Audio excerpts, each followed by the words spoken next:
To give a successful presentation, they say you need to have a good beginning, a good ending, and keep them close together. And sure enough, research shows that audiences remember the first and last few minutes of a presentation long after they've forgotten most of what was said in the middle. Psychologists call this the primacy-recency effect. But you might prefer to think of your opener and your close as two bookends holding up your talk. To do their job, they both need to be strong. Now, starting off by saying good morning, introducing yourself, thanking your audience for coming, apologizing for a small technical problem with your audio visuals, and asking if people can hear you at the back is clearly not a strong opening. But neither is this. I want to talk to you today about the kind of world we, in the business community, are passing on to the next generation. What's wrong with it? It's short, direct, and boring. Let's see how it might have sounded. Environmental degradation, a declining economy, crippling taxes, chronic diseases, a life expectancy shorter than that of their parents, and $30,000 of debt for every man, woman, and child. This is the nightmare world we're passing on to our kids. Now that's a good opening. Watch how these presenters gain their audience's attention right at the start. Good morning. Sometime in the early 1980s, a business traveller called a low-cost carrier called People Express to reserve a flight. He was kept on hold for so long, he thought to himself, either this airline is incredibly busy or incredibly inefficient. Needless to say, the flight was never booked, and People Express went out of business in 1987. The name of the business traveller was Richard Branson, who, recognizing a great business opportunity when he saw it, went on to launch Virgin Atlantic Airlines. And the rest, of course, is history. But my question to you is, just how bad does your customer service have to be to turn a potential client into a competitor? There was a great book published a few years back called The Wisdom of Crowds by James Surowiecki. In it, he refers to the popular TV quiz show Who Wants to Be a Millionaire, which I'm sure you've all seen.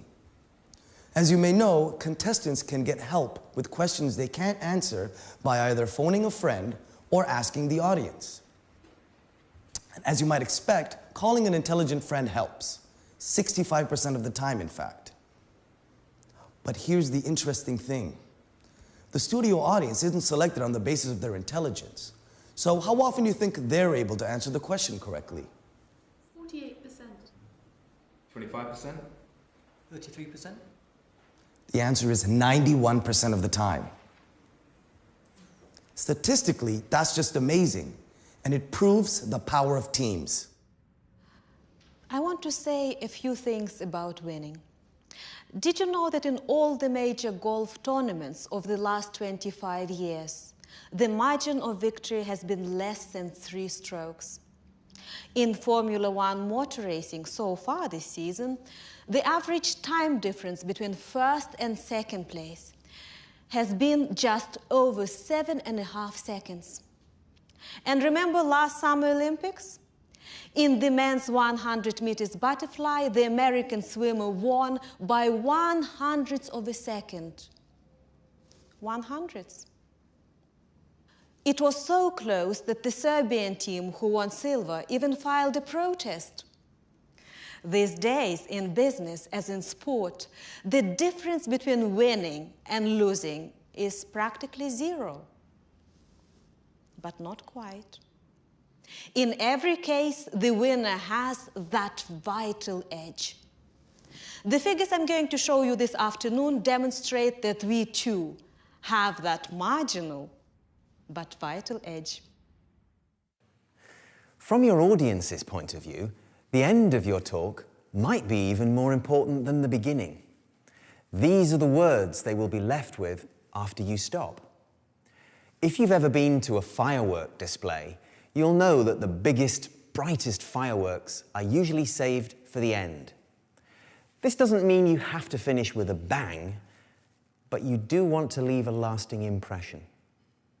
Watch these presenters clinch the close.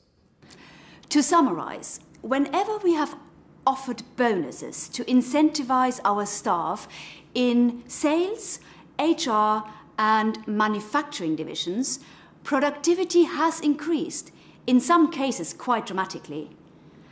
But as we saw in R&D, introducing pay by performance has had precisely the opposite effect.